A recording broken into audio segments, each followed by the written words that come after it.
Greetings from Elkhart Lake, Wisconsin, home to brats, cheese curds, and one of the best road courses on the planet, Road America. Today, Pirelli GT4 America makes its annual pilgrimage to one of the holy sites of American road racing, beloved by fans and drivers alike. With just 5 races remaining in this 2023 season, championship battles are tightening up and time is of the essence. The stakes today are high here at America's National Park of Speed. Good morning, welcome to Elkhart Lake, Wisconsin. My name is Ryan Marine. It's a pleasure to have your company. Calvin Fish is alongside. DJ Clark is down patrolling the pits for us as we get set for race 2 of the weekend for Pirelli GT4 America. This is always an unpredictable race, Calvin, within this championship, but especially so here today. Qualifying results from Q2 were abandoned, which means this grid was set by practice 2 times, and we've got some really fast cars starting towards the back. Yeah, none more so than our overall winner yesterday, the 34 squad from Conquest Racing. They're going to be starting from 30th on the grid, so look for Mackay Stevens. He'll be starting that car today to try and make some hay early. It's going to be fascinating. I mean, this race yesterday, a few too many incidents. Hopefully we can keep it a little bit cleaner today and see more green flag action. I believe it'll be Parker Thompson to start that number 999 Toyota Supra from Hanley Motorsports. That car is fast. It deserves to start up at the front. Expect Parker to be quick right from the get-go. As we look at this Road America circuit, 4 miles in length, 14 turns, and some iconic corners around this place. The Carousel, the Kink, Canada Corner, all of these are renowned in the racing lore in North America. Mega circuit, super challenging. 3 really high-speed stretches, as you can see, up to turn 1, down to 5, down to 12. But you need good braking ability. You've got to have some cornering speed through the Carousel especially, and the Kink. Try and hang on. We talked about the new racing surface. Big grip on line. You venture off that, you got to be on your toes, otherwise you're going to go for a ride. So a big challenge for the drivers here today. Kevin Bohm, Kenton Cook sharing this Random Vandals Racing BMW. They factored in at the very front yesterday. Yeah, they really did. It was a great battle. Kevin Bowman had to get his elbows out a couple of times yesterday. Kenton Cook brought it home. Couldn't quite grab the victory like they saw at VIR, but nonetheless, really solid points day for them. Plenty of eye candy for sports car enthusiasts, not just on the racetrack, but in the village of Elkhart Lake and certainly out here at the track itself. There's a little bit of something for everyone. Hot and humid conditions, at least relative to what we've seen so far here in the build-up to this race day Sunday. Temperatures cresting 80 degrees Fahrenheit. With the humidity levels, it's going to be a toasty race here for 60 minutes. It is really warm, and for these drivers, they've got to be considerate of that. When you get the pack racing that we see here, you've got to get some air to the front end of these racing machines. Tough day yesterday for Jason Hart and Matt Travis. They were in the wars. They've got a decent starting position rolling off P7. They do, and they lost a chassis on this weekend. Jason Hart had an off in the King, then he got involved late in the going. Big sort of like compression of cars down in turn 8. Got into the side of Colin Garrett, lost valuable points, so they need a rebound here today in a big way. It's a huge field as ever. Cars from prestige manufacturers like Mercedes and BMW. We've got a McLaren in the fold, of course, Porsche. The list just goes on and on. Fun mix of cars and so tight together. Yesterday, in between the yellow flags, and there were several, but we saw some very close competition. These cars, they make some downforce, but not enough so where they can't follow close together. No, and that's what allows for this fierce competition we've been seeing this year. There's so many fast drivers within this field, all trying to make something happen. And if you get a yellow, then it really just ramps up the intensity to the next level. So hopefully we'll have big green flag racing blocks here today. Try and keep it a little bit cleaner. Got the great story of Zach Anderson, who's trying to hold on to a championship lead, driving solo. He's allowed to do that with the regulations, but during the pit stop exchange, he has to jump out of his race car, hit the pit wall, come back in. But his pit lane stop time is 3 seconds longer than his competition, so he's got to try and really keep things in the right way in terms of gaps when he makes his pit stop here today. Was able to race his way to the podium, though, yesterday and saved a spot there for his season-long co-driver, John Capestro-Dubets, who can't be here this weekend, recovering from some racing injuries suffered a couple of weeks ago. We know you're watching, JCD. Appreciate the messages yesterday. Rapid recovery, that's what we wish, and hope to see you back with Zach Anderson here soon. A number of teams had some misfortune yesterday. One of them was Schwest Povaledo Racing. They have to start at the back today. In fact, a pit lane start. They were assessed a penalty for incident responsibility. Team principal and one of the drivers Aaron Povoleto sent me a message, about 15 minutes ago, and he said, hey, keep an eye on us. I'm trying to set a record for most passes in an SRO race. We're coming from the back. I like it. I like the enthusiasm and the prospect of seeing that happen. He also said it was a Herculean task for his crew to get that car repaired and ready to go. So many stories of perseverance up and down this pit lane, and that certainly is one of them. Cars starting to roll out from the grid, out for their formation laps behind the Toyota GR Supra. More accurately, it is a formation lap, just one, around this 4-mile Road America circuit. And will be Parker Thompson to lead the field to green, but look at the talent stacked in this field. Drivers like Jason Hart and Kai Van Berlo, John Jesbray and Tyler McQuarrie, Zach Anderson, Terry Borcheller, Andrew Davis, and I'm not even a quarter of the way through this field, and those are some high-powered names that will start this race. Yeah, so the speed is on show at the beginning, so your stronger driver will be starting this race, so expect during that pit stop window for these drivers to go deep into that 10-minute opportunity to make that one and only pit stop of the day. And I think the tires, as we said, no tire change, so heat is going to be a factor. So we haven't seen a lot of tire degradation, but keeping the balance in the race car is going to be a little bit slicker out there today than they saw here yesterday in race conditions. Cool to see a Corvette out in front of this field as well. And again, we've got some excitement looking ahead to 2024 with the likes of Ford with the Mustang and Chevy with the Corvette entering the GT3 ranks from a total customer perspective for the first time. That's going to be a lot of fun looking to the future. A new Ford Mustang GT4 car on the way, and I imagine we'll see several of them in this championship next year. Yeah, a lot of excitement around that new car. Speaking to some of the drivers who've done some testing with it, they said it's the real deal. So we'll see how that slots into the formation of all of this melting pot of manufacturers in GT4. Look at the depth of this field. Right at the back there, 3 cars from the tail of the field, you can see the red and white Mercedes of Mackay Stevens with a lot of work to do. Let's keep an eye on him. I think he and Aaron Povoleto might have a running duel for most passes made in this race. Mackay was awesome yesterday. He made the move that secured them the race win in race number 1, Cal, and he's one of those guys who is willing to put it all on the line if it means he can move up the field.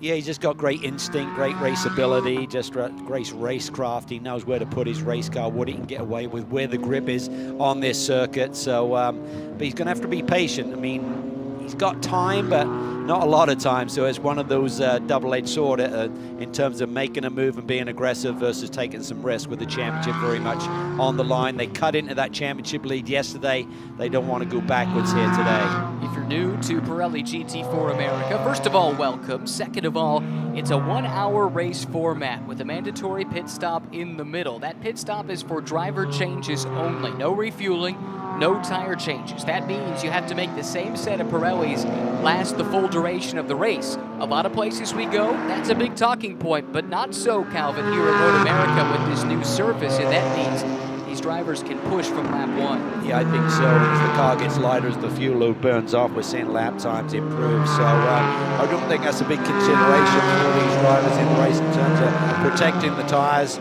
They may get a little bit harder and the pressures may scream up a little bit. You may see a lot more adjustment during that pit stop window, which the teams are allowed to do to bleed that pressure down. No tire warmers in Pirelli GT4 America either, which makes this single formation lap so important to get the car prepped, the tires and brakes prepped for the start of this race. Lights off on the Toyota GR Supra safety car. On the Rova pole is Parker Thompson, the Canadian, part of Toyota's driver family. Currently lives in Indianapolis, but about to make the move to North Carolina to be closer to the North American headquarters for Toyota's racing arm. And that Hanley Motorsports team that was founded just a couple weeks before the start of the season, they have been a revelation. They have certainly been fast, haven't necessarily had the results to show for it, but that could change today, starting from P1. Kai Van Berlo will start alongside of the ACI Motorsports Porsche Cayman. They will be the front row, climbing the hill, entering the VP acceleration zone, and we're about to turn this 30-plus car field loose for the second time here this weekend at America's National Park of Speed, Road America. Waiting for the green flag, Thompson starts, then stops, then steps on the gas again. Van Berlo stays with him. Looks like some issues possibly for the Anderson car there. Looks like they're backed up behind him. Thompson able to accelerate away. Tom Dyer able to sneak through into the second spot, and it's 2 or 3 wide. Oh, that was a hairy moment with the car dropping a wheel off on the left-hand side. I think you're right. I think it was Anderson's car did not want to get going there. Let's see if he can recover. Up into P2 goes Tom Dyer immediately from the second row of the grid in that bright yellow and blue Aston Martin.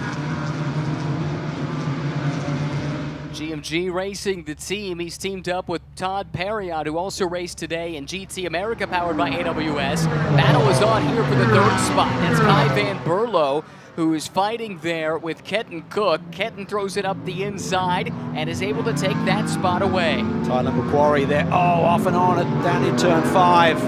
M-Class car from Nola Sport with issues there. Down in turn 5. Martinez behind the wheel, starting the race here today. 2x2, still through the bulk of this field. Takes a while to get sorted out when you have this many closely compacted cars all racing together. Thompson in the groove early. This car has shown a lot of pace with this team this year. Haven't got the results yet. Today could be the day. Lots of smoke and lockup down into turn 8 on the opening lap. Borcheller wide in the Karas Supra. The TripAdvisor livery. Might have been fighting with Carter Fartuck in the Skip Barber Racing Supra. Thompson taking off a little bit. Oh, that's a late move. That is really risky there down to the inside. One of the Tech Sport Nissans off the track there. The 22 machine. Eric Powell behind the wheel of that 22 car. Look at this action down into the brake zone. Borcheller down to the inside. It's a move on Kalsa there. Nicole Kalsa, he's had some good pace here this season, part of the Auto Technic team. West Coast racer, getting a chance to race at this level for the first time here in 2023. Frantic start to this race. What's going on, DJ? Well, it looks like that there was just a misshift or maybe a little bit of a loss of power down off the start for Zach Anderson, but the team says everything's fine right now. He's still in the hunt. Well, that's a relief for him. He's in the championship hunt, as well as in the hunt for a good result here. That cost him dearly. He dropped a number of spots there right off the bat. Tyler McQuarrie here making a run on Kenton Cook, not for a class position, but overall position, has to give it up. Kenton swings across, takes the apex away. 68 car Jean Jesbray under pressure there from Andy Lee. Jason Hart trying to rebound from yesterday as well. Then Jamie Day, the Brit behind the wheel of the Van der Steur Aston Martin. He's one to keep an eye on, Jamie Day. New to this championship. Oh, look at Hart putting pressure. Oh, we got side by side here. That's Dyer fighting with Van Berlo. This is for the 2nd spot. Little contact between the two of them at the exit of 5. Yeah. Van Berlo elected to keep it clean there. Could have so easily gotten to Tom Dyer there and turned him around. Kenton Cook hanging on to that position with the fellow BMW driver, Tyler McQuarrie, right behind him. Let's set these battles, though, because we do have 3 different classes, all in GT4 machines. The only difference is FIA driver grading. Parker Thompson leads overall. He's also the leader in the silver class. Dyer and Van Berlo, who run 2nd and 3rd overall, they're in the Pro-Am class. Kenton Cook runs 2nd in silver. He is in 4th overall. And we got to drop down to 10th. That's where you find Terry Borchauer, the leading car in the Am class. Day going really defensive there. It is really feisty once again. We saw it yesterday. He was fighting with Anderson. This is the Crucial Motorsports car. The McLaren Artura making its debut, not the car, but the team here this weekend. Massive damage to that car yesterday right here in Canada corner where Nick Longy literally got run over. A lot of work by that crew to get this car even on the grid, so that's a big disappointment for them. Parker Thompson out in front, native of Red Deer, Alberta, Canada. Looked like he was on his way to open wheel stardom before opportunities ran out. Made the switch to sports car racing. He's been a champion in single-make Porsche racing, and now he's in the Toyota fold, racing with both their Toyota and Lexus platforms in GT3 and GT4. Yeah, he's a real talent, man to watch for in the future, certainly on the upward trend. And he and this team have done great things with that Toyota Supra and finally having an opportunity. Oh, there's a touch. Terry Borchauer just hangs on to it. Nicole Kalsa putting pressure on. That's for the lead in Am. That's why they were leaning on each other, even this early. Fast hands by the veteran there, Terry Borscheller, to hang on to that race car. Really high speed through turn 1 when you get nudged like that. Great save by the veteran. Safety car deployed for the first time, and that breaks off what has been a frantic start to this race, just 5.5 minutes in. It really is, isn't it? The intensity level is just, you can cut it with a knife. And that's why debris might have been from that McLaren we saw limping around. And that is at the exit of turn 7. Leading into the part of the track known as the Hurry Downs. Should be a quick safety car intervention here if this is indeed the only cause for it. I believe that is the case. Yeah, it just looks like an inner fender or something's been ripped out from the McLaren that had the off and on. Just, now it had already happened, the damage. Might have been a left rear puncture. And now you see the debris coming out. I guess the inner fender just got spoiled up by the tire and ripped it out. Tough weekend for Crucial Motorsports here. Great to have them back. They ran the Indy 8 Hour a couple of years ago at the GT3 McLaren. Yeah, really top-notch team led by Paul Halton, a great young driver. He's switched his attention more to establishing this Crucial Motorsports race team, but you know he'd love to get back behind the wheel as well and be duking it out. He always was fast. There was no question about that. Kaya Teo teaming up with Nick Longi, and it was Teo who got the start here today. You can see the puncture there, and it's about to do some more damage. That tire carcass flailing around, just ripping pieces out from underneath. Could have been worse. It's able to get to the attention of that pit crew, and now they have to assess just to see how bad it is underneath. Hopefully it's nothing too serious, and they can get out and at least turn some laps. This McLaren Artura is new to everyone this year, so there's precious little experience with these race cars.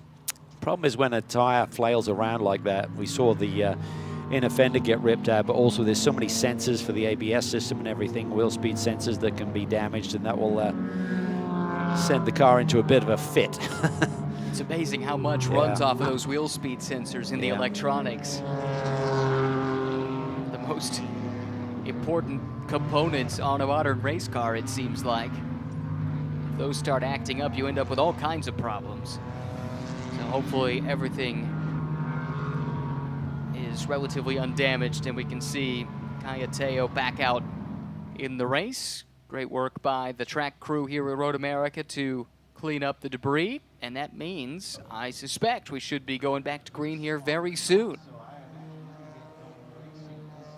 Pretty wild start there for Anderson. I want to go back to that. He got swallowed up. Whatever the issue might be, you have to think he's wondering about it right now. Yeah, I'm not sure if the car just wouldn't take the upshift or something, but I thought, oh boy, he's going to have to do a Control-Alt-Delete and get everything reset, but he didn't lose that much ground. But fortunately, he didn't get hit, because when everyone's just up on the wheel and up on the loud pedal, and suddenly you got someone who's not accelerating at the same rate, that can be a big issue. He had dropped out of the top 10, but has recovered nicely to get back up to 9th. Still sits 3rd within his class. Kai Stevens up to 24th overall, so he hasn't made as much ground as we maybe anticipated in the early going. Started P30. Two cars that started from pit lane, the 26, make that the 24.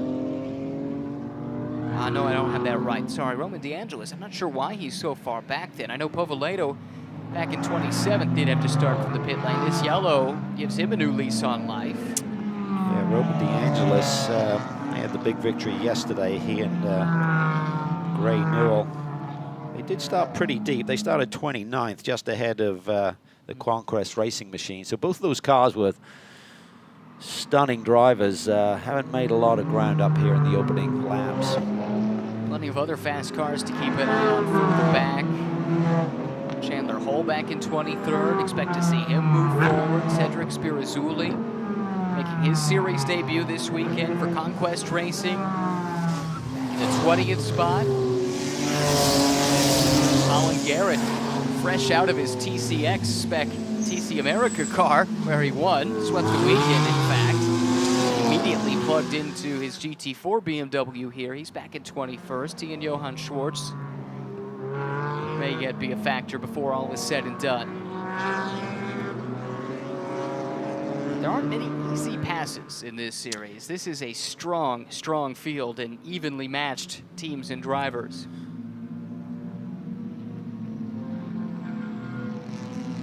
Just crossed the 10 minutes threshold. Looking to restart the race after our first safety car intervention of the day. Parker Thompson into the VP acceleration zone, and he leads the field back up the hill. Tom Dyer in hot pursuit in that GMG Aston Martin. The green flag waves once again here at Road America. Good jump from Thompson. He holds the lead. Dyer up into second, but Kai Van Berlo starting to reel him in. That Porsche Cayman looking pretty strong there, sitting in the slipstream. He stays in line for now. That was Jason Hart taking a peek to the inside, but electing to stay in line. Here comes Kenton Cook, though. He's hunting. Looking left, looking right, now to the outside here, right on the tail of the Dutchman Kai Van Berlo. Yeah, it's not for class position, but even so, Kenton Cook wants to get by Kai Van Berlo. Van Berlo pretty protective there with the line. Made a double move down into the brake zone for turn 3. Stewards will not like that one. Little damage as well, still to the right front of Van Berlo. Cook suddenly looking like he might be vulnerable, because here we go around the outside. Tyler McQuarrie on the prowl. Yeah, he wants to get going here. They lead the championship, had another podium run yesterday and consolidated their lead coming into this race weekend. He and James Walker Jr. John Jesbray's dropped a couple of spots, restarted 7th, now finds himself 9th. Jason Hart got by, and just moments ago, so too did Zach Anderson, so his recovery continues. Oh, Jesbray off and on there in the background. Remember, he had a pretty big hit yesterday. Great to see that smooth racing car repaired and back on the track. And Berlo again doing a little bit of a double shuffle down into the brake zone for turn 8. Have to be careful, otherwise Kenton Cook's going to get impatient with that and maybe send him. Really quick Dutch driver, now based in the Miami area where he's attending the University. Damage to the right front. Not sure if that's tape or a little piece of bodywork that's flapping there in the breeze. Bodywork, Cal. I think that happened with some little contact with your front Dyer, if memory serves, right at the start of this race. His bodywork typically does something, so maybe affecting his front downforce a little bit. Jesbray back in his rhythm. Continues his fight. There, tucked in behind the Auto Technic car of Anderson. Look at Parker Thompson just taking off aboard that Toyota GR Supra. Car has shown tremendous pace this year on occasion, but not the results to show for it so far. But he has got a big gap here on this restart lap. A full second quicker than Tom Dyer on that lap. He's the only driver there on that lap to turn a lap in the 2:17s. Everyone else 2:18 or above.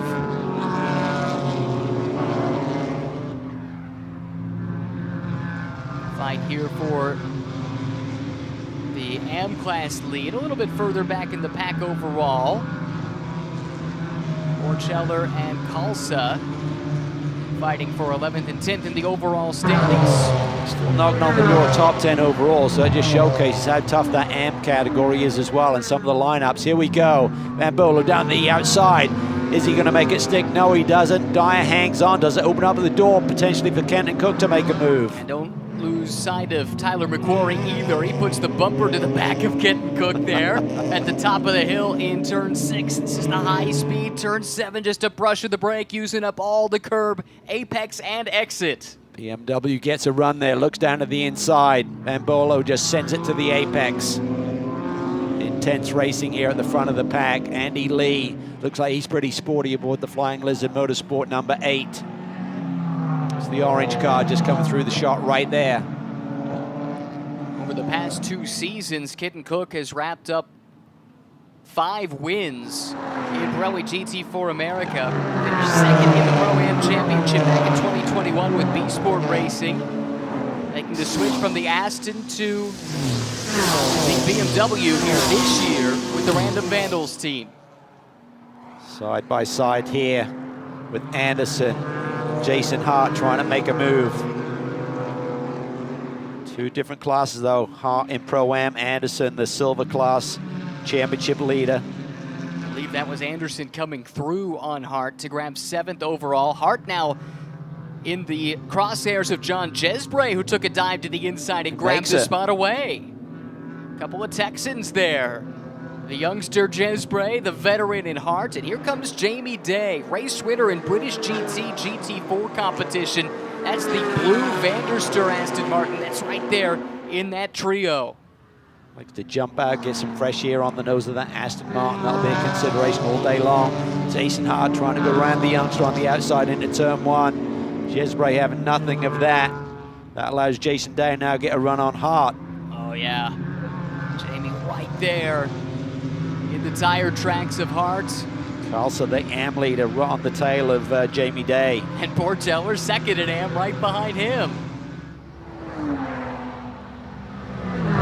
Poor Scheller gets to that BMW. He's not going to be given any favors. He will not like that little bump that he received in turn 1 a few minutes ago. How about this from Sadikal Kalsa? He's got a lot of club endurance level racing experience, but the team told me he is quick. He's going to figure this out, and we're going to have to keep our eyes on him. And we're seeing that right here, racing against Jamie Day, who is pretty highly regarded in the GT4 ranks in Europe. Yeah, he's not afraid to get his elbows out, it looks like. Van Berlo has gotten around Dyer here. That is for the lead in Pro-Am. Moves up to a P2 overall. Thompson continues to lead, our silver class leader. Damage on the front end of that Porsche doesn't seem to be slowing Van Berlo down too much. No. I do think the dive plane is missing that right front. That's going to cost him a little downforce. Unbalance the car as well with the damage to one side but not the other. Depends what it does, though. Depends what he's been fighting. If the car's been a little bit looser, could it bring it into his happy place even? You never know. It's crazy. A race engineer will scratch his head sometimes when you come back with a damaged race car and it's even quicker than it was perfect on the flat patch. It's happened to you, I take it? Yep. I don't know why. It just feels good now. Kenton Cook, he's the next to take a run. And Tom Dyer. Great to have Tom back in this paddock. Tremendous talent. He's one of those guys I feel that really slipped through the net. Came across him when I was doing some coaching in the single-seater ranks, and I always had tremendous speed as a youngster, and now a much wiser and more experienced driver. But here we see Kenton Cook clears him. Wow, that was a power move by Kenton Cook. Gets alongside the Aston Martin and grabs the apex. Now that's Striker Cook at his best around the outside of Tom, who you mentioned comes from single seaters, won the 2000 US F2000 championship. 6 wins, 8 podiums that year, 7 poles. And like so many American open wheel drivers of that generation, the opportunities to get to IndyCar racing just weren't there, whether it was on either side of the split. But he's had a nice career racing sports cars. Yeah, he's the perfect co-driver with his experience for some of the AM drivers in this form of competition. Remains super fit, super nice guy. Ticks all of the boxes. Closing in on that pit window here, Cal. Yep, we certainly are. 6 minutes away from that opportunity happening, but we expect with these starting drivers being the pros in the Pro-Am lineups that they'll dig deeper into that. They'll be nearer the 25 minutes to go before they hit pit lane, you would feel.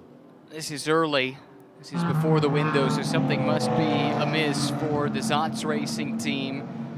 Chris Ruppel and Eric Zitza.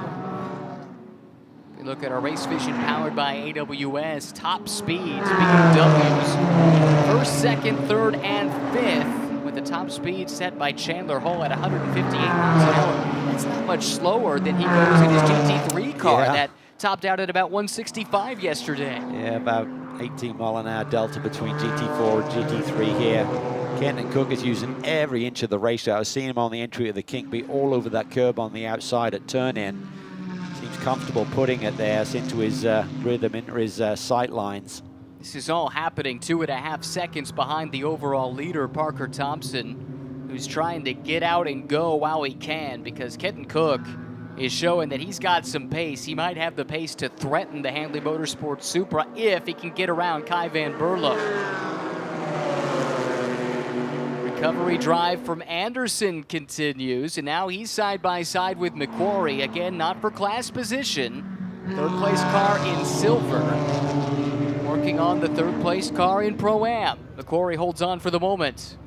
Yeah, and for Zach Anderson, he's probably getting the information on where Mackay Stevens is in the 34 Conquest Racing team, because they're second in points behind him. Mackay Stevens now up to 20th overall, so he's making steady progress, but not alarming. He's up 12 positions. Aaron Povolato also up 12 positions. I told you those two were going to have a fight on their hands to see who improves the most in their stint. Oh, Anderson looking to the inside of Dyer. McQuarrie around the outside. McQuarrie got punted a little bit. Great save. In fact, it might have helped him to clear this battle. It's still side by side. Dyer to the outside and Anderson to the inside. Dyer fights on Gamely, but that is rarely a battle you could win on the outside there in turn 6. Yeah, just great racing, just great respect by all of the drivers there involved in that little battle. Kenton Cook continues to hound Van Berlo. Wants to get around that Porsche and try and chase down the silver class leader, Parker Thompson. It looks really comfortable up front. That gap now over 3 seconds. Good news for Kenton Cook and Random Vandals. Their second driver today will be Kevin Boehm, who is still pretty new to GT4 racing, but he's been racing for a long time. Parker Thompson's teammate Dan Hanley has been super impressive, but this is his first year racing pretty much at all. And so you would think that Boehm might have the edge there in the second stint. You would, and that factors in. That's why Parker Thompson wants this race to go green, build as big a gap as he can, and give a little bit of a margin for his teammate to work with. Obviously, everyone else is thinking, I want to keep it as tight as I can and make our task a little bit easier, potentially. Kenton Cook taking a peek, slips back in line. This quartet here is about a half a second, give or take, slower on every given lap than Thompson out in front, but I think Cook thinks he's got the pace to run him down if he can clear Kai van Berlo. And again, this is a tough situation because these two are not fighting for class position here, but you don't want to give up that position because Tyler McQuarrie right there, the fourth car in the train, he would be for class position for Van Berlo. BMWs are handling really well. Pretty even up the front straightaway, maybe right at the end. The BMW's coming on a little bit stronger. Van Berlo drops a wheel. That'll cost him a little bit of traction and exit speed. Side by side, under the bridge. Oh, that was close to coming together between these two. Looks like Anderson's going to make a run at McQuarrie as well. 2 by 2 down into turn number 5. Van Berlo hanging tough on the inside. Cook tries to stay with him, but he cannot. Anderson looking for opportunity as well. Fourth car in this little pack. Cook covers off the inside in case McQuarrie had ideas.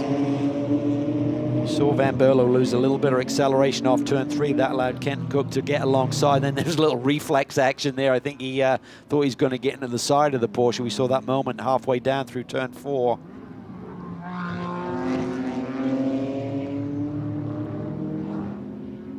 Second, third, fourth, and fifth overall, right here in the same shot. Van Berlo slips wide there at the middle of the carousel, but there's not enough room for Cook to take advantage. Yeah, I think Cook's got more speed. I think if he could clear the Porsche, he might take off a little bit, but got to clear him first. It's not easy. Corey showed his nose there for a moment, heading towards the kink. Looks like Kurt Swearingen and company. ACI team getting ready.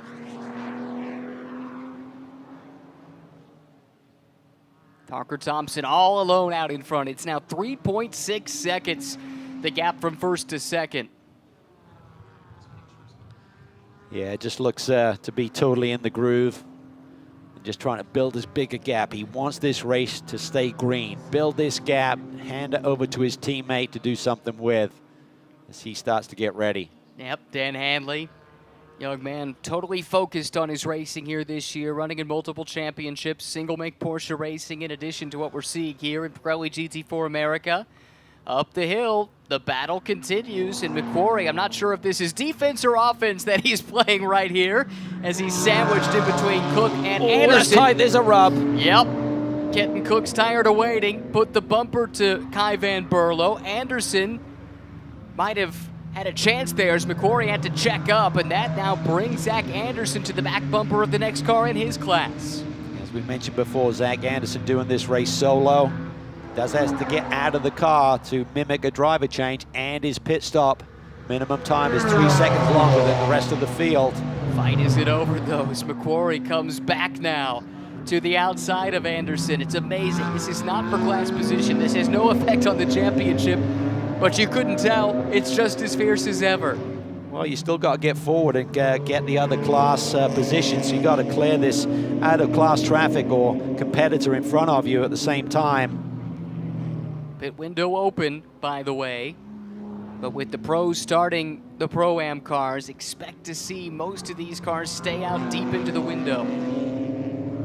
Yeah, two drivers who really want us to stay green. One is Parker Thompson with that big lead that he's built. The other is Zach Anderson. He doesn't want a compression of this field with him having to be stationary on pit lane 3 seconds longer. A couple other teams electing to go a different route. That was the Rintec squad, one of the AM class cars coming in. Cook's got to run. Van Berlo was warned for blocking earlier in this race, so he has to keep that in mind. It's the run to Canada corner. Tough to make an outside pass. This is racing. Oh, Van Berlo in deep, opens up the door. Kenton Cook's going to try and fill it. Van Berlo tries to hang tough to the flank. Can he get to the apex? Yes, he does. And that leaves Cook vulnerable. Zach Anderson fighting for position. This is second and third in silver, the first of these 3 BMWs. Now nose to tail.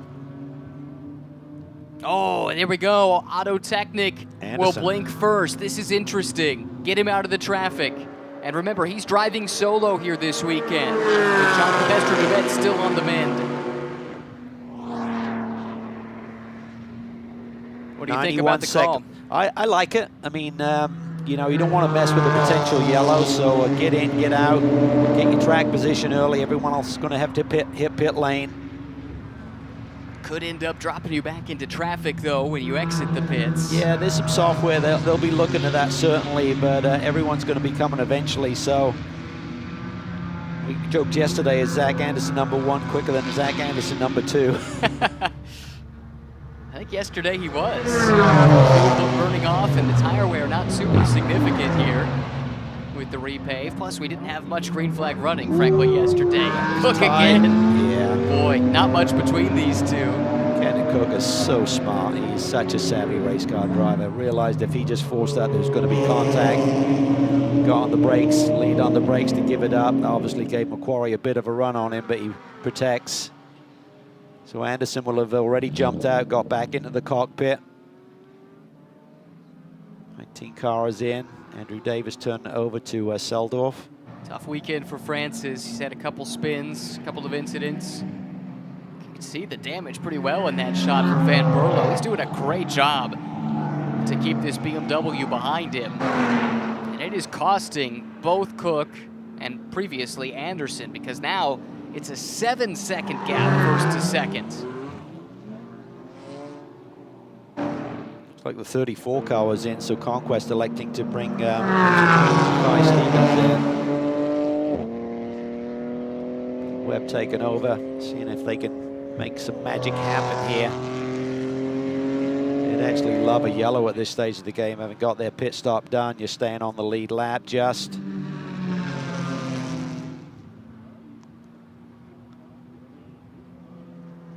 Pit lane delta time here is a lengthy pit lane, costs you about 40 seconds or so under green. Here comes Kenton Cook. I'll say that McQuarrie. Looks like Auto Technic did pretty well. 94 seconds was their delta as a single driver. They were within a half a second of that and on the right side of it, so that's great news. Executed as well as they could in the pit lane. You're allowed up to a 1 second advantage in the pit lane without getting a drive-through penalty, but whatever advantage you gained is timed by 5 and added on at the end of the race. So you want to cut it close, but don't want to get into the penalty zone. Certainly not a drive-through. As I mentioned before, it's a massive penalty of 40 seconds plus if you do have to hit pit lane for being more than 1 second underneath the minimum time. Expect this car to run as deep into this window as possible. Parker Thompson blitzing the field right now, running mid-217s. Everyone else in the 218 bracket at the moment. That was an intense opening stint for Kenton Cook, wasn't it? Yes. He and Van Berlo. What a show they put on. Kevin Boehm had an intense opening stint yesterday. That Random Vandals team, they've been in the wars. This is Anderson. He did find some clear track. This is great news. This is exactly what they were hoping for, making the early pit call. It is. Things are going his way. Really solid weekend, looking for another podium run. Let's see how the Random Vandals team did in the pits. Looks like Boehm will come out ahead of the car he pitted next to. James Walker now driving. Here comes Anderson at speed, so this is how they are all bunched together prior to anyone doing a pit stop. Undercut for Anderson, overcut for the other two cars, and they're all right around each other. Anderson will be in a rhythm, of course, quicker because he's done the whole race. All of these teams executing pretty well within a second of the minimum, so that's great. Yeah, Anderson's pushing hard here. Yeah, Walker's probably going to let him go. It's not a battle for class position. You would think. Here comes Thompson. He could have gone one more lap, but this might have been why. We've got a car off in the gravel. It's the 09 from Zotz Racing. Not what Parker Thompson wanted. No, but quick thinking by the Haley Motorsports team to call him in to cover in case a yellow came out. And look, everyone else is making the dive to pit lane now as well. Yeah, it just means that Hanley's not going to have the gap to work with when he goes back to green flag racing eventually. Yep, you're right. Kurt Swearingen took over for Kai Van Berlo, or will be taking over for Kai Van Berlo. They kept this car out. Well, the good news is he's not been picked up by the safety car, so even if we go full course yellow, Van Berlo's going to circulate at full speed here, other than slowing down a little bit through this yellow flag zone. If they'd sent the safety car and arrested Van Berlo's speed, that would have really hurt him. So he might actually get a little bit of an advantage here by gambling and staying out. Seen that work in the past, and Race Control does what they can to not have this pit window interrupted. Yeah, they try and wait to let everyone have that opportunity to pit and then go yellow. There's the changeover from Thompson to Hanley. And will find himself at the front of this field most likely. Yeah, they should assume the lead, but then we assume the safety car is going to go out, and then he's got to go to work with everyone right on his tail. Has to get around Flying Lizard car of Elias Sabo and Andy Lee. Not the easiest egress from the pit stall. Oh, what's going on here? That is strange. He stopped. And you see, Sabo goes around, so maybe a technical issue of some kind. Oof. That was weird. It was almost like there was a red light or something that pit out that he'd stopped for, but there shouldn't be anything because we haven't gone full course yellow. Nope. And I'm not sure if he just had to do something with his seatbelt. Safety car is now out there. So this task just got even harder. He should have had the track position and the lead with everyone right on his tail going back to green. Now he's lost a few positions. This is the car that's going to suffer because they have not pitted. Well, I don't know if they are going to suffer. He should be able to get in and get back out again. But the pit window is closed with the safety car out, so I don't believe they're allowed to come to the pit lane here at the moment. Good point. John Jesbray in the same boat, so they will cycle through to the lead of the race, but then they must serve their mandatory stop. That is huge. I thought he was going to dive into the pit lane right there, but as they went full course yellow, they closed the pit, so that all backfired big time on this team. Yep. I'm surprised at them being that close to pit lane that they didn't give him that opportunity, but maybe they just got impatient and said, you know what, you missed your first opportunity to pit. We gave you a chance. Those are the breaks. Yep. That's Parker Thompson on the left after a hard day's work. And now it's up to Dan Hanley to continue the job that he started. But yeah, this is not going to be great news for either ACI Motorsports or Smooth Racing. So I don't understand on the message board saying pit window closed, which it isn't. You'd you know what I mean? Pit lane is closed, but well, pit window shouldn't. So my understanding, and you know the rules better than I do, so I'm going out on a limb at my own peril, but my understanding of how race control wants to do this is the pit lane is not closed per se. You can go into the pits without penalty. However, any stop you make while the window is closed does not count towards the mandatory stop. Right, so you could come to the pit lane right here, but if you did your driver change, it wouldn't count. They close the window when the safety car is deployed. But then they have to reopen it to give the minutes back, exactly, right? they do. So when we go back green, there will be a couple more minutes, however many were left, of pit window to get that job done. That's as I understand it. I'm sure race control will correct me if I'm wrong. Yeah, I was interpreting the message as pit window closed, Sure. meaning it finished, but obviously they're just closing it momentarily, and then we'll reopen it. So they'll be frustrated. They'll be saying, well, you know, why didn't you allow us to dive into pit lane? Incident, by the way, under review. So we saw the 09 stuck in the gravel. Evidently there was contact, and that came with the 35 car.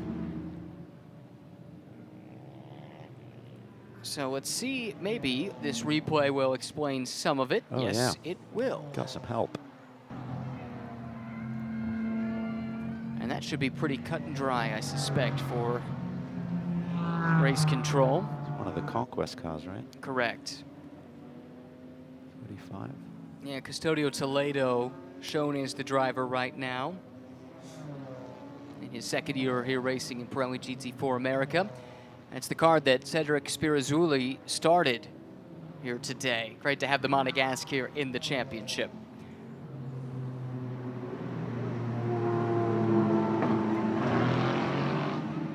Just getting a message from race control. The pit window will reopen once the field is caught back up behind the safety car. So it may open up yet, even though we're under safety car conditions. There's about 1 minute and 20 seconds or so left in the mandatory pit window. So effectively, Van Berlo and Jesbre, they will have to make their pit stop right here. I think Terry Borcheller would fall into that category 2. And that will then drop them to the end of this train because everyone else will be behind the safety car and they'll just file on by. I like the thinking of what the 7 car was doing because as long as the safety car didn't jump in front of you, you're going to whistle around the racetrack at speed. But then the stewards kind of took away that advantage immediately by closing the pit window right as you were coming back to pit lane. I'm told we can expect the pit window to open on this lap or as they come around here. So we'll see if that's how it plays out. In the meantime, competitive overtakes. Yeah, Zach Anderson's been a busy boy. He's been passing cars left and right. We see Jesse Webb. That's the car that Mackay Stevens started with 15 overtakes here today. Ross Schwest with 9. I think Aaron Povoledo did the bulk of those. Oh, wow. Late call to pit lane there from John Jesbre, but he's able to get there. Yeah, he had to come. But because you're not going to get back around before your time runs out, so you had to come on this lap. Otherwise, you didn't have enough time left within that 10 minutes. Precisely. This has to be heartbreaking. These are cars that were a factor inside the top 10. In the case of Borcheller, I believe he was the leader in the M class before all of this. So that's going to cycle Rob Walker to the lead in M. That's the car that Sadako Kalsa started. So they're in a position to have a pretty darn good day. Second class in the M class is Postins, though, so don't sleep on him. No, he's going to be up on the wheel, look for another victory and consolidate their championship lead. They've been the dominant team over the last couple of years. James Clay, Charlie Postins in the AM class for Bimmer World. Far behind either, so I think that could be something to keep an eye on when this race gets restarted. That then moves to the lead of the race. Now it should be this car we're looking at right here, the Random Vandals car that Kenton Cook started. Now it's Kevin Boehm driving, so there's a car that's trapped between the overall leader and the safety car. And might be restarting there. Doesn't look like a wave by is imminent. We'll see. That's going to make things interesting. It's Michael Oriema who is driving that car. Just unfortunate for him to get trapped behind the overall leader on as the safety car was deployed. Yeah, and then have the leader overall leader pitting. Yeah, exactly. Leaves him in this compromised spot. Safety car in this lap, we are told, expecting that restart. Kevin Bohm with Zach Anderson right behind. This is going to be interesting. Those silver class runners tight in the championship as well. And with all of the pit lane chaos, it's this 511 Tactical Flying Lizard car. Andy Lee had a decent run there in the first stint, but they executed in the pits. And now Elias Sabo finds himself, when everything gets updated, running in 3rd overall and the lead in Pro-Am. James Walker Jr. will be 2nd in Pro-Am, our championship leaders. So they've had another great day. We saw Macquarie very much in the mix in that lead battle throughout the first phase of this race. And that reset, whatever the issue was for Dan Hanley leaving the pits, that did cost them. He has dropped back considerably. I believe he is positioned now 3rd in silver, with a number of out-of-class cars separating him from the top 2. Now again, just to reset the situation, the red Mercedes there is 1 lap down effectively. Got trapped behind the safety car when the leaders were called to the pit lane. So Michael Oriema not part of this battle for the lead. The leader of the race is the 2nd car in the train, Kevin Bohm. And Zach Anderson right behind. Embroiled in a battle, not just for the race win, but they're in the mix for the championship as well within the silver class.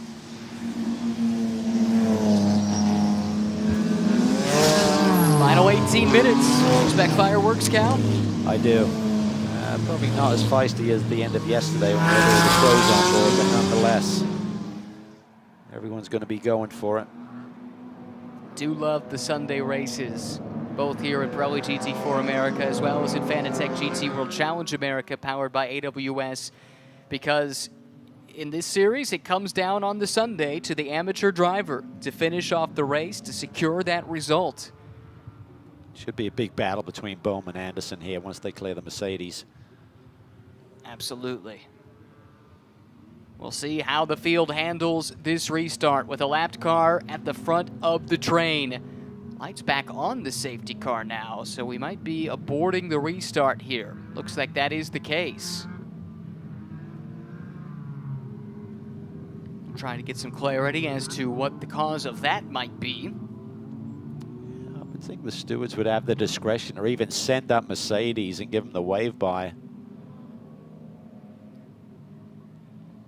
Well, we got another lap here behind the safety car before we get the race back underway. So many people work behind the scenes to make this racing possible in SRO America.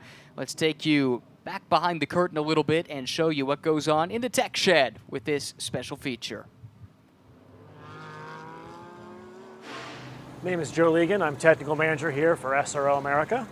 At every event, the technical team sets up skill pads for each series. So GT World Challenge, GT4, Touring Car America, and also the GR Cup. During the test day and practice days, the teams and competitors have the opportunity to bring their car by to verify their compliance with the rules and also with the limits that we've placed upon the cars for balance reasons.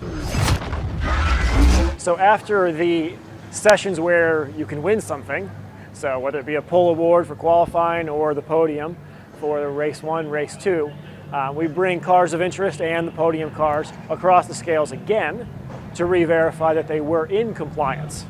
And so we'll look at weight, ride height, we'll look at camber of the wheels and tires, we'll look at other physical elements of the car. We do also have data scrutineers that extract the data from the onboard data recorder and inspect it for the performance of the car exhibited on track to make sure it was still within the limits placed upon the car. One avenue to getting into working in tech here at SRO America is through our college internship program. For every event, we recruit local college students from any engineering discipline to come out and participate with our officials as assistants. They get hands-on with the cars, hands-on with the tooling, and they really become a part of the process. Lots of hard work goes on from that tech crew. I love the comment, cars of interest. That's right. That's a nice way of putting it. But think about the task at hand. Nearly 150 cars here this weekend across 5 SRO America series. Keeps any tech staff busy. These guys do a great job. They really do. It's quite remarkable. So many different brands, and they're all homologated with GT4 and GT3 cars. So they have to be within a certain template. And, you know, everyone's looking for that unfair advantage without crossing that grey line on occasion. So teams are looking for things that they can sneak through with. But no one's trying to outright cheat, but they're going to push the boundaries. And that's what the technical crew do to make sure they stay the right side of the line. Keep in mind, too, this isn't like IndyCar or NASCAR where the cars basically are all within the same shape, the same configuration. We've got all these different manufacturers that have different bits and bobs on them, and that's a lot to keep track of. It is. Looks like a wave-by process was instituted, so that means the overall leader will lead the field to the green. I think a prudent choice here. Yep. With under 15 minutes to go. Kevin Bohm, Zach Anderson, Elias Sabo, the top 3. Then it's Walker, Handley, and Walker again. Travis, Poston, Sparta, and Webb, the top 3. How about the Conquest car from the back of the field into the top 10? And Jesse Webb's got a chance to make some inroads here before this is all said and done.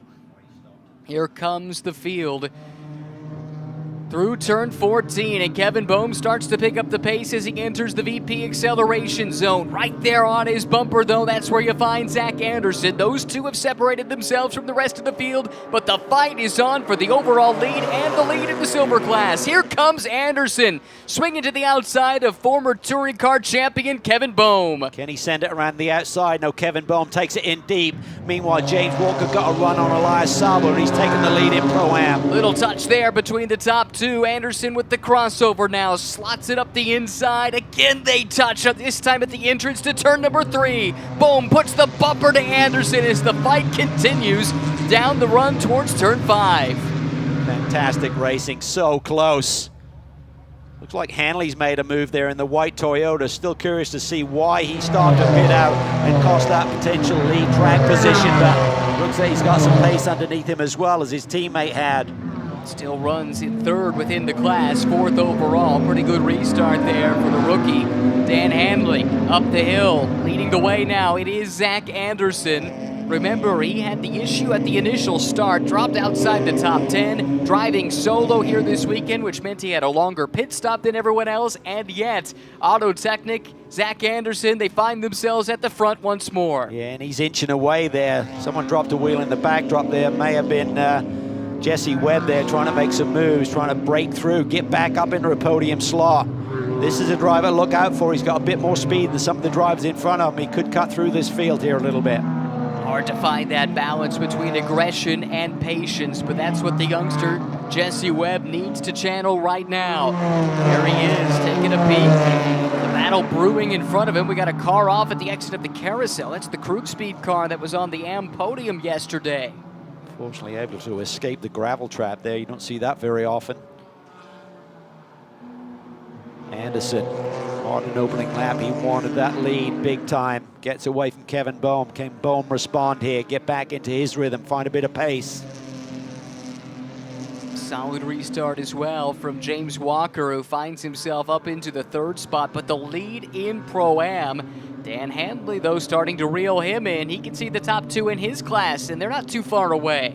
Spoke to James Walker the other day. He said it's been a fun few weeks, 9-week break since we last saw action, and he's actually neighbors with Matt Travis, believe it or not. So really?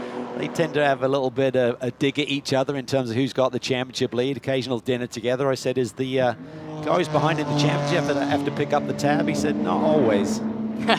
Oh, off and on for Bowen.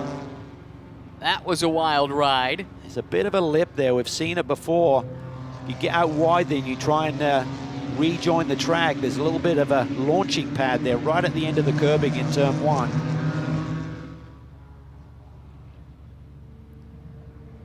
The update from the pits. Wondering what happened to Dan Hanley as he was leaving the pits. Evidently, the car just died. Leaving the pits, he had to recycle it. That cost him all the track position. Look at this gaggle in the backdrop. There's a real schmozzle going on. About 6 cars back of this group we're looking at in turn 5. Rob Walker just got around Sabo, not for class position. Battles there all throughout the field here in turn 5. Walker, though, continuing to lead in AM. The points leader Poston's separated by just 1 car, though. He's right there chasing him down. Yeah, he's going to keep pushing. He's got Webb right behind him. Charlie protects that inside line down into turn 8, putting the pressure on Elias Sabo. Goes a bit more rolling speed through the apex. Little nudge on the Aston. This is letting Walker escape a little bit. And the car chasing him for the class lead is that Optima Batteries BMW. Oh, big slide there. Here comes Webb. He continues his run towards the front. He picked up 2 more spots on that last lap. Sacker right behind. He had huge pace here yesterday. That guy had the lead there after the round of pit stops yesterday, going back to green. Poston still can't find a course past Elias Sabo, and this is costing him a chance to string together yet another race win. Webber's dropped back a little bit. Gottsager's got around him there. It's a swap for 8th and 9th overall, and it is a class position. Gottsager in the silver class. It was like a Scandinavian flick into turn 14, trying to set up a run off of the final corner here up the front stretch. Gottsager's now got a run on Poston's. Might be a problem for Webb because he's now falling into the clutches of Matt Travis as well. Something appears to be amiss. Susan Pace, look, he's off the pace. Everyone's just driving by him. You can see the red and white Mercedes in the backdrop there. Sabo bails out of that 3-wide moment. None of those cars were for class position, so discretion the better part of valor. His battle is with Travis in the NOLA Sport Cayman that is looming there in the background. We talked about it being a hot day, and it really does affect these race cars, so may have hit a threshold somewhere with the temperatures and the electronics kicking in. Especially with all the time behind the safety car, you get less airflow through to cool the car down. Gottsager moving to the inside of Poston. Silver class car on AM class car. Charlie just needs to tuck in and follow him through there, get back into a rhythm, focus forward, see if he can go after that 253 machine driven by Rob Walker. 5th overall, leading in AM right now. Sabo lunging up the inside. He knows he's going to have some pressure on his doorstep here before too much longer. Travis continues his charge up through the field.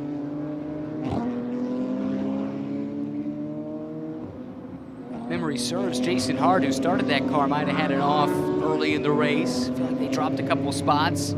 So they've been in recovery mode ever since. Yeah, not the weekend they were looking for. Lost the car here earlier in free practice, had to go to a backup car, and for the NOLA Sport team, they are typically on the podium, it seems, every single race. Eric Powell, Colin Harrison into the pits. You can see the damage on the back of that Nissan.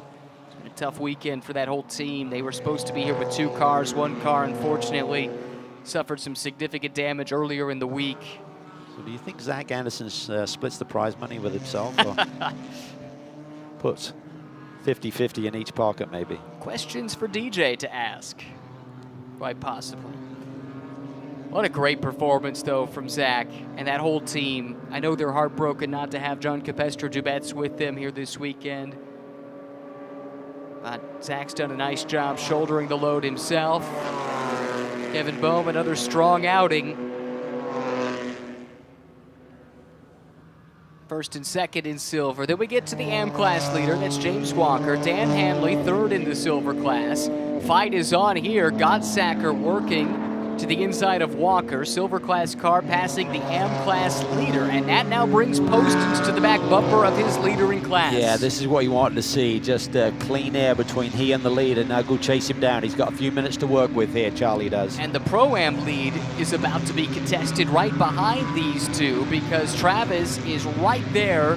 You see the yellow bumper on that Cayman right behind the leader in his class, Elias Sabo. That is Sabo. Excuse me, this is for 2nd and 3rd, my apologies. Yeah, James Walker's quite a ways up the road, running 3rd overall, so they're looking to consolidate their lead. Great opening steam by Macquarie, keeping it clean, keeping it at the sharp end. But James Walker Jr. has really stepped up his game this year. He's loving life with Tyler Macquarie, really soaking up all of the experience and information that Tyler's able to provide him. We mentioned it yesterday. This has been his best season in a GT4 car by a wide margin. He's had some success in touring cars. It's been a slower development process making the jump to GT4. And look, this is a tough championship.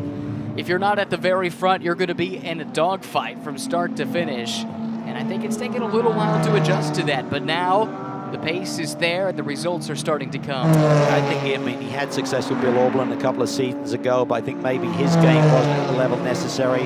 Now it is. He's just gotten more confident. You know, got all his initial learning done in the TCR class, stepped up to GT4 competition, and we can see it's really intense, but now he's really solid, as we now see Travis down to the inside there. It's 3rd and 4th in Pro-Am. Whoa, big move, big wild ride as well for Johann Schwartz. Did he get damage there? Oof. He had passed Paul Sparta and caught Matt Travis all on the same lap. That wild ride will cost him dearly. Under 4 minutes to go now. Seems like Webber's now back up to speed again. Yeah. So I'm unsure if he's able to correct something electronically or whether the temperatures have just come down. Giving it full power again, but it's not the day they were looking for. On the back foot with that grid that was established for practice times. They would have been on the pole. Mackay Stevens, there was a short abbreviated session, but it was only 2 laps. Series officials elected to discount that, saying not everyone got an equal opportunity to set a lap time. So Mackay Stevens went from the pole to P30 on the grid. It's been a great job to recover to the top 10 overall. The problem is there's 4 cars in class that are still ahead of them, and this is not what they need from a championship perspective.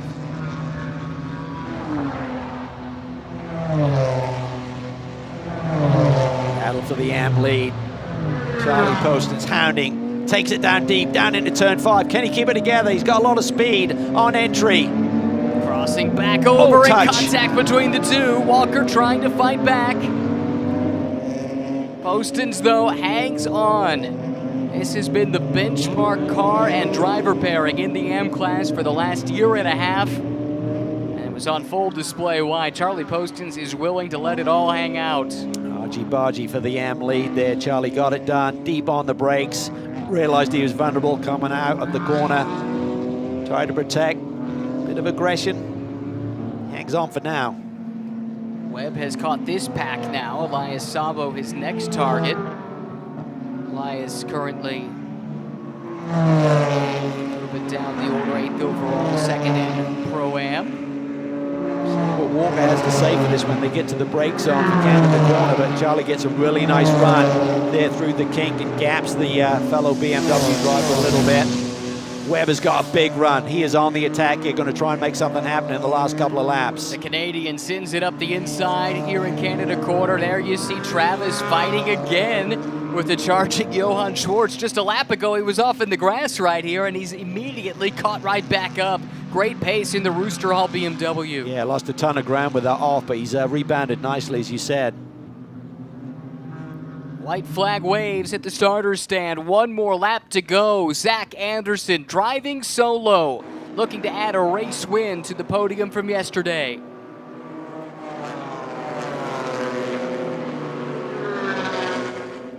Webb has got speed, but he's too far back. Harry Gottsaka several seconds down the road for the next position within class. Oh, Travis and Schwartz.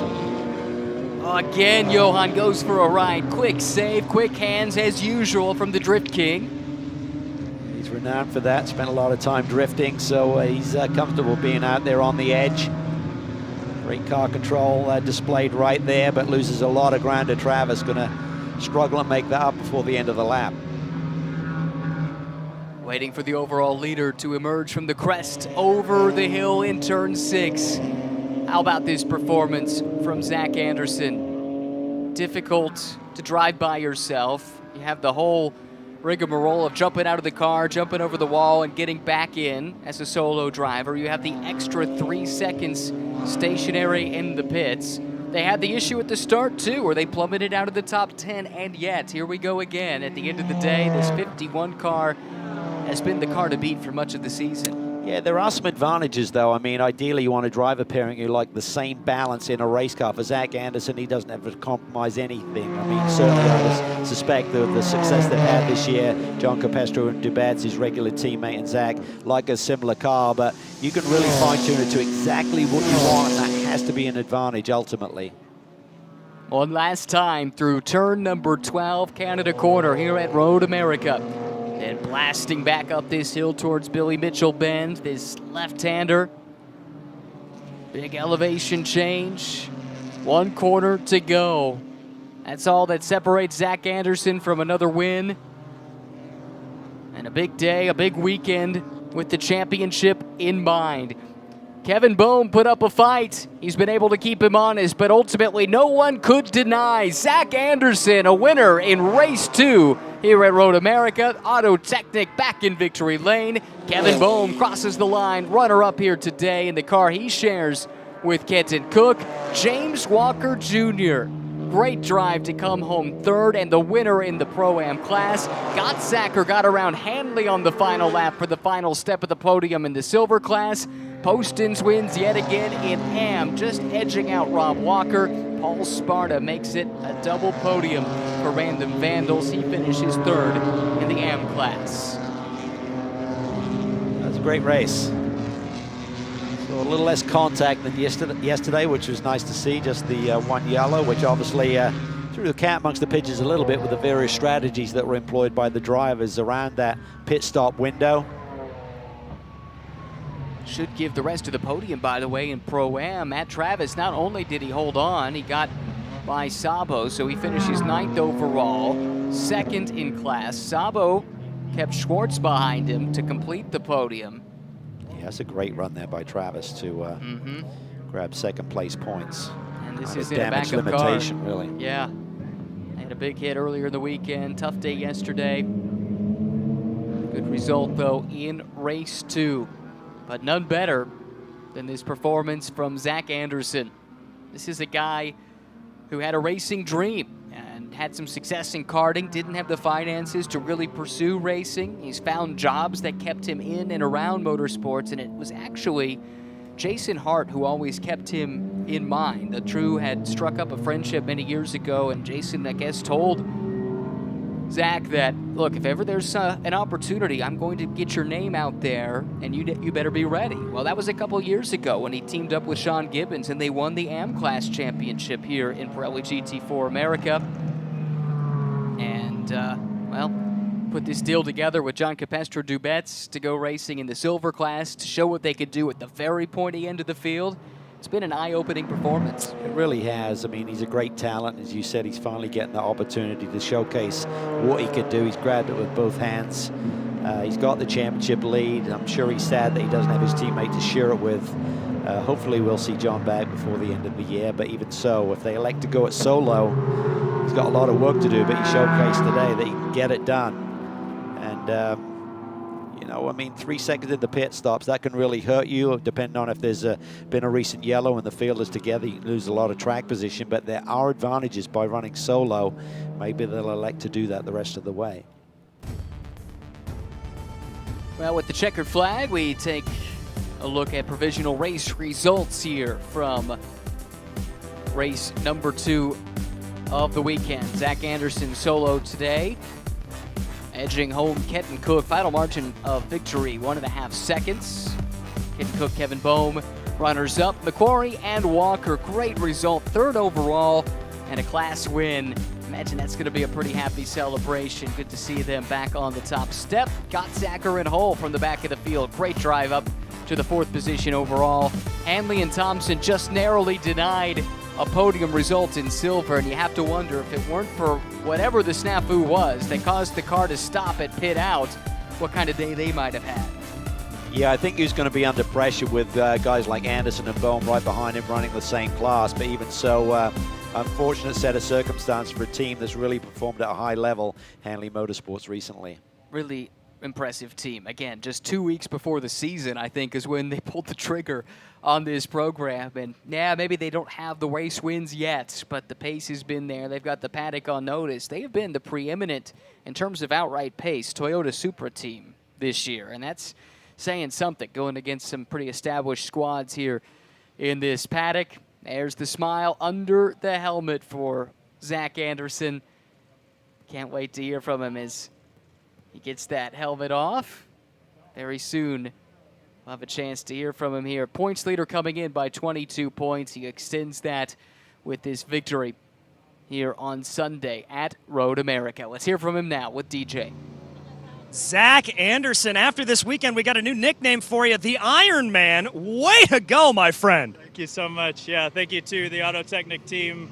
Thank you, first and foremost, to JCD, John Cabestro Dubets, and his family, and all of the people that have supported us and made this year a possibility.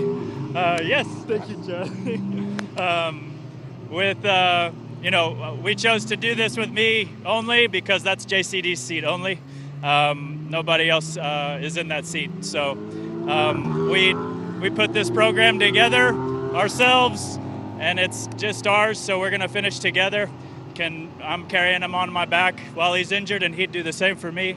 So just so grateful to have the people behind me that are supporting me. Thank you to my mom and my stepdad, Jay, who are here, flew all the way from Dallas, Texas.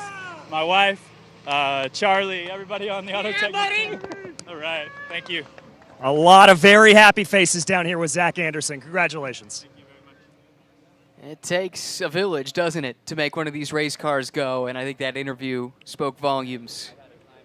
There's the Pro-Am winners. James Walker Jr. over on the left, Tyler McQuarrie on the right. Let's hear from them now. DJ? All right, we're here with our Pro-Am winners. Let's start with you, my friend, James Walker Jr. It was a little bit chaotic out there, but you guys made it work, and you're able to walk away with the victory. Yeah, the whole Bimmer World team put in so much time over the last 2 weeks to make sure this car did what it just did now. This team is switched on. They have put together a package that just runs and runs. I'll have to just drive it. I had the easy part. This guy did all the heavy lifting early on in the race. Well, let's talk to him. Tyler McQuarrie, you doing the heavy lifting. How was that first stint? You know, the first stint was awesome. We should have been starting on the front row, but we got a penalty in qualifying, so we started back in 5th, but we didn't let it phase us. We knew we had a strong race car, and I just kept the nose clean. We're in championship mode.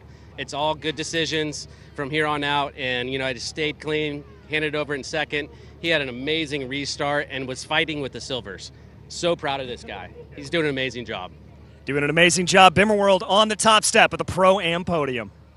Well deserved, certainly, and not just in Pro-Am. They had a great day all in all with the Am class, too. They did.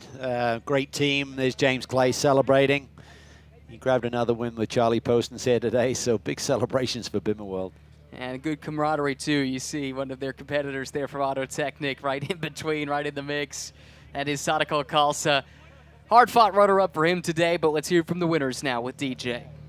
Down here with James and Charlie. Guys, you did it again. You're making a habit out of this. Yeah, but that was a real race today. That was different. James set us up superbly, got us from 8th to 3rd in class. I was left with the easy bits, but boy, what a thrill to race around here at Road America. And I just want to say a huge thank you to all the Bimmer World team, because once again, they've killed it. Thanks, guys. Indeed, and James, that run up threw up 5-6 positions in that first stint, just finding the good places to make the moves. Yeah, finding the good places and making moves, but ultimately just keeping it clean. And that was my big concern coming into this track. We know it has a narrow line where there's grip. And so it was car preservation and just always be there, and being there made the passes happen. So I'm thrilled right in front of an Optima Batteries home crowd. This is awesome. I love this track. Another one for us. Well, they love this track a little bit more, taking up some good hardware here today. Great results. They'll celebrate this sweep of the weekend for sure. There's Jack Baldwin, who looks after Pirelli GT4 America, the series manager. And he's got to be happy about what he has seen here in race 2 of the weekend. Coming up next for Pirelli GT4 America, a trip to Sebring, Florida. Hope you join us for that one in a couple weeks' time.